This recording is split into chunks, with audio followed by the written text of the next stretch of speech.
शारदे को नमन करता हूं। आप सभी की उस उपस्थिति को भी प्रणाम करता हूं। आप सभी की कविताओं और रचनाओं ने मां शारदे को वो शब्दांजलि और साहित्य का स्वाद हमें चखने को मिला है जिसके हम सब लोग साधक हैं, उपासक हैं। हमारा सौभाग्य है कि हम जब हलधर जी को सुनते हैं तो हमें वास्तव में साहित्य की जो काव्य विधा है उसके दर्शन होते हैं। जब हम शास्त्री जी को सुनता हूं मैं तो मुझे साहित्य का वो श्रेष्ठ स्वरूप दिखाई देता है जिसका मूल देववाणी है, संस्कृत है, जो सभी भाषाओं की जननी कही जाती है। और संभवतः मैं जब भी जहां भी मुझे सौभाग्य मिलता है मैं एक बात का पक्षधर भी हूं और पालन करने वाला भी हूं कि काव्य गोष्ठी और कवि सम्मेलन में मूल अंतर समझने की आवश्यकता है। कवि सम्मेलनों में सुनने वाले का रुचि साहित्य में हो न हो इस पर डिबेट हो सकती है। मंच पर काव्य सम्मेलन में जो कवि आया है उसका साहित्य साधक होना हो अथवा न हो इस पर भी डिबेट हो सकती है। लेकिन काव्य गोष्ठी का एक सुखद संयोग होता है जहां सुनाने वाला भी साहित्य सृजनशील है, साधक है, सुनने वाला भी है और सुनने वाले भी सृजनशील है। और इस नाते सुनाने वाले की भी चुनौती है और सुनने वाले की भी चुनौती है। तीसरा अंतर जो मैं महसूस करता हूं एक विद्यार्थी होने के नाते कि काव्य गोष्ठी का प्रथम और अंतिम उद्देश्य नवांकुरों को पोषित करना है। जो हम लोग सुनते या सुनाते हैं उससे सीखना और सिखाने का क्रम बनता है। जहां साहित्य के अलावा कुछ और नहीं होता, इसलिए इसको काव्य गोष्ठी को हम कार्यशाला भी कहते हैं। इस नाते मुझे हृदय से बहुत प्रसन्नता हुई कल जब मुझे विवेक श्रीवास्तव हलधर कार्यक्रम में मिले तो मन प्रसन्न ये जानकर हुआ, इसलिए नहीं कि कल पंचशील क्लब में एक काव्य गोष्ठी है, ये तो है ही। मुझे शायद चौथी बार आने का, तीसरी बार आने का सौभाग्य मिला है यहां, ये बहुत सम्मान करते हैं। ये वही सम्मान है जो राम जी को सबरी से मिला था। ये वही सुख होता है यहां पर जो केवट निषाद राज से पद प्रक्षालन के बाद राम जी को मिला था। कवि गोष्ठी हर जगह होती है, वहां विद्वानों का विद्वत भाव जागृत होता है। शास्त्री जी मेरी इस बात का समर्थन करेंगे। साहित्य का जो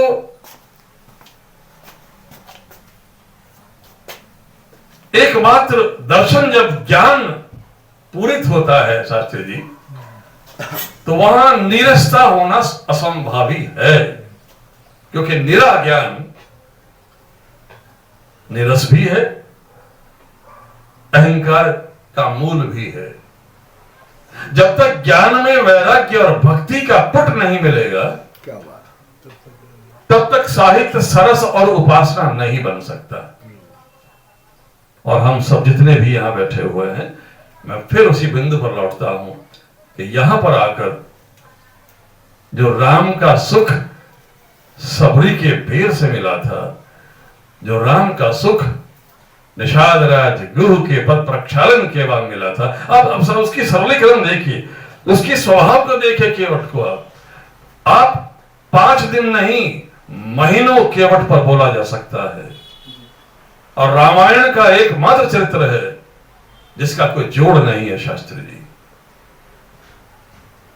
जब केवट भगवान राम से प्रथम भेंट करता है तब से और यमुना तक, ऋषि भरद्वाज के आश्रम तक निषाद राज रहे राम के साथ। अधिकार पूर्ण प्रेम किया, प्रेम नहीं किया, अधिकार पूर्ण प्रेम किया। मांगी नाव न केवट आना। राम जी ने नाव मांगी थी जो सबके प्रारब्ध को भरता है, सबके कर्म को भरता है, जिस सबके झोली को भरता है, वो मांग रहा है। किससे? समाज के अंतिम पंक्ति में खड़े एक स्पर्श जीव से, वनवासी से, जो ज्ञानी नहीं है मगर सरल है। यह है भक्ति की पराकाष्ठा। बहुत बढ़िया। और न केवल वहां से जब पद प्रक्षालन की बात आती है तो अड़ जाते हैं। राम जी नाव में बैठना है तो पैर तो प्रक्षालन करने ही पड़ेंगे, और वो कारण गिनाता है वहां। राम जी बड़े सरलता समझ जा रहे हैं कि मर्म देखिए इस भक्त का। लक्ष्मण क्रोधित होते हैं स्वभाव से, बुरा भला मानते हैं, मगर अपनी प्रसन्न मुद्रा से लक्ष्मण को भी शांत करते हैं और मां जगत जननी सीता को भी शांत करते हैं और कहते हैं ठीक है। वहां केवट केवल पद प्रक्षालन करके पीछा नहीं छोड़ता। मेरा परिवार भी है, रामायण पढ़िएगा, मेरा परिवार भी तो दर्शन करना चाहता है। आपके परिवार हो गया, मेरे पितर भी तो, अच्छा बुला ले भाई। वही भाव बार बार मैं जो कह रहा हूं कि राम जी की प्रतिमा के सामने बैठकर दिन में 1 या 2 बार घंटी बजा लेने से राम की प्राप्ति नहीं हो सकती। युगों सबरी किसी परीक्षा प्रतीक्षा करनी होती है। यह आस्था, इसलिए राम के लिए कहा गया है रमन्ते योगिनः सा राम उच्यते। जो योगियों के मन में प्रतिपल रमण करते हैं, जो कण कण में हर वक्त रमते हैं, उन्हें ही योगी जन राम के नाम से पुकारते हैं। दूसरा पक्ष, थोड़ा समय ले रहा जो समय है, अब यदि मुझे इजाजत दें, क्योंकि मेरे भाव जो कल से जन्म है विवेक के उस एकमात्र प्रस्ताव से, उसका भाव मैं व्यक्त कर रहा हूं। हमें खुश होना चाहिए। अगली पीढ़ी में राम भी है, राम का भाव भी है, और आज का पूरा काव्य गोष्ठी राम को समर्पित करने वाला बच्चा हमारे सामने बैठा हुआ। बड़ी बात है। यह है सुगंध लक्षण। हमें निराश होने की आवश्यकता नहीं है, बस हमें अपने दायित्वों का निर्वहन करने में ईमानदारी करनी पड़ेगी। अगली पीढ़ी तो जिज्ञासु है, जानना चाहती है, कुछ करना चाहती है, मगर हम उससे कितना करवा पाते हैं ये हमारा कर्तव्य बनता है। बात बहुत सीधी सीधी कह रहा हूं, मगर आप उसका मेरा भाव समझिएगा। मैं और आप धार्मिक क्यों हैं, चिंतन करिए। क्योंकि हमारे बाप ने, दादा ने, मां ने हमें वो परंपराओं का ज्ञान और परिचय वक्त ब वक्त कराते रहे होंगे, तब हम इतने धार्मिक आज भी हैं। और अगली पीढ़ी अगर नहीं है तो दोष किसका है? हमारा है, अगली पीढ़ी का नहीं बहन जी। जब हम हो सकते हैं, उन पूर्वजों की जो विरासत हम लेकर आए हैं, हमारा धर्म है कि उसको आगे अगली पीढ़ी तक उसको संवहन करें। तो बहुत मुझे खुशी हुई, एक बहुत बहुत शुभाशीर्वाद, क्योंकि अध्यक्ष की जगह बैठाया था तो शायद मुझे बोलने का अवसर मिला। और आज कतई भी मैं, क्योंकि राम ही प्रेम है, प्रेम ही राम है। एक बात और कहना चाहूंगा मैं, पंडित जी सरल भाषा में गंभीर बात कहते हैं। हमारा सौभाग्य है कि इनको सुनते हैं। डोभाल साहब, 2-4 बार मैंने सुना है इनको, अद्भुत कंठ है इनका, अद्भुत सुनाते हैं। रवि सेठ जी के बिना मेरी कोई भी काव्य गोष्ठी पूर्ण नहीं होती। भाव सरल है। डंगवाल साहब, डंगवाल क्या नाम आपका? जंगवाल साहब को मैंने था दूसरी बार सुना है या पहली बार सुना है। भाव है बस इतना सा, शास्त्री जी की तो मैं खुद ही उनका अनुयायी हूं, प्रशंसक हूं।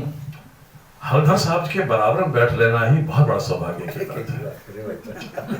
मैं ये बात हृदय से कह रहा हूं, जब मैं साहित्य की बात, क्योंकि मैं मूलतः मैं इंग्लिश लिटरेचर का विद्यार्थी रहा।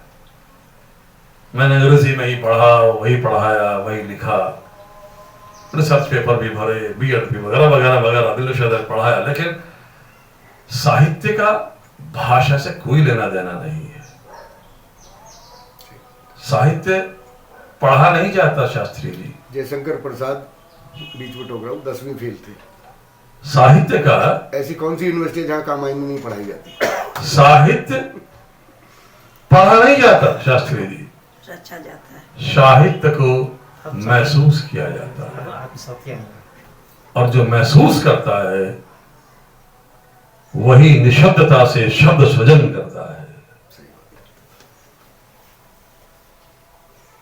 इसलिए अलग दर्शन होते हैं। मैं इन सबको समेटते हुए गीत तो न जाने क्यों मेरा मन यूं लग रहा है कि मैं वहीं जाऊं जहां मुझे आज होना चाहिए। फिर भी मैं आपको सुनाऊंगा, आपको निराश नहीं करूंगा। भारत, जब मैं 2-3 साल पहले कन्याकुमारी गया जाने का मुझे अवसर मिला, जिस समय मैं अंतिम छोर पे खड़ा था और विवेकानंद जी का दर्शन करके लौटा, और मैं उस छोर पर खड़ा होकर मैंने सागर संगम को देखा। अरब सागर एक तरफ है, बंगाल की खाड़ी दूसरी तरफ है, हिंद महासागर तीसरी तरफ है। त्रिवेणी मैंने सागर संगम की देखी। खड़ा हो गया, दूर तक देखता रहा। वहीं से इस कविता का जन्म हुआ था जो मैं आपको आज दे रहा हूं। कि भारत है मेरा खुशहाल। सकारात्मक होना बहन जी बहुत जरूरी है। हम कांटे को, शूल को गड़ाए बैठे रहे, उसमें उत्थान नहीं है। आगे तो बढ़ना ही पड़ेगा। कि सागर भारत है मेरा खुशहाल, श्वेत मुकुट ऊंचा है भाल। भारत दर्शन देखिए, श्वेत मुकुट ऊंचा है भार, सीना फौलादी है जिसका, पैरों को चूमे सागर विशाल। भारत है मेरा खुशहाल, माथे पर है केसर चंदन।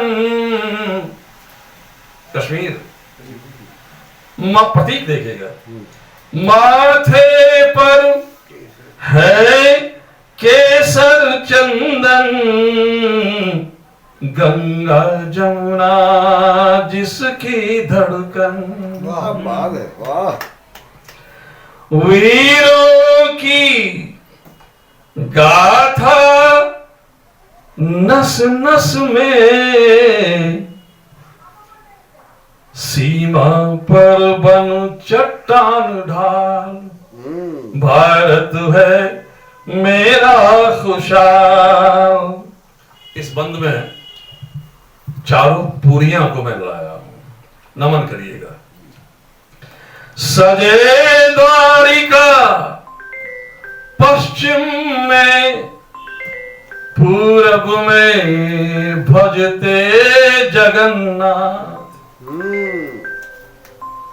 सजे द्वारिका पश्चिम में, अंतिम छोर है, पूरब में भजते जगन्नाथ। श्रृंगेरी मठ दक्षिण में पूजे, उत्तर में है बद्री विशाल। भारत है मेरा खुशहाल। इस बंद में 12 ज्योतिर्लिंग गिनिएगा।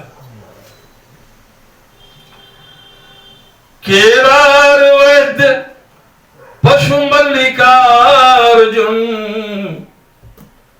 ओम त्र्यंबक गिरिधीमा शंकर। सोमनाथ नागेश्वर बाबा, सोमनाथ नागेश्वर रामेश्वर बाबा, बाबा विश्वनाथ और महाकाल। 12 ज्योतिर्लिंग हुए।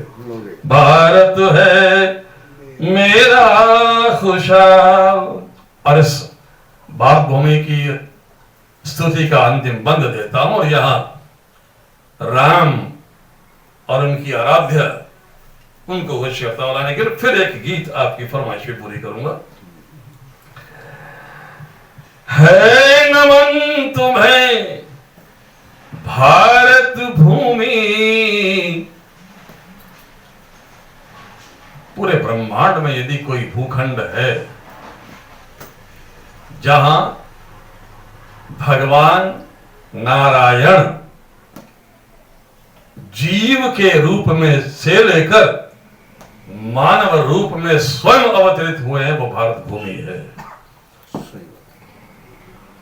अन्य अन्य भूखंडों पर अथवा अन्य अन्य धर्म आस्थाओं पर भगवान के दूत तो आए हैं, भगवान नहीं आए। भगवान नहीं है, बड़ी बात है। केवल सनातन धर्म की एक बात है। इसलिए हमारी जो सनातन परंपरा है, जो वैदिक धर्म है, जो हिंदू धर्म है, वो सनातन है। भगवान स्वयं इस भारत भूमि पर इसका स्वाद लेने के लिए, मिट्टी का स्वाद लेने के लिए स्वयं आए हैं, जो मिट्टी खाने की लीला करते हैं। है नमन तुम्हें भारत भूमि, प्रातः दर्शन पावन तेरे। है नमन तुम्हें भारत भूमि, प्रातः दर्शन तेरे पावन। अंतिम 2 पंक्तियों पर आपका हृदय चाहता हूं। है नमन तुम्हें भारत भूमि, प्रातः दर्शन तेरे पावन, घर घर में है, घर घर में है तुलसी माता। क्या कोई सनातन का घर ऐसा है जहां तुलसी का बिड़वा ना हो? घर घर में है तुलसी मैया, कण कण में है दशरथ खिलान। भारत है मेरा खुशहाल। ये रचना मां भारती को और भगवान राम को इस मंच को देता हूं।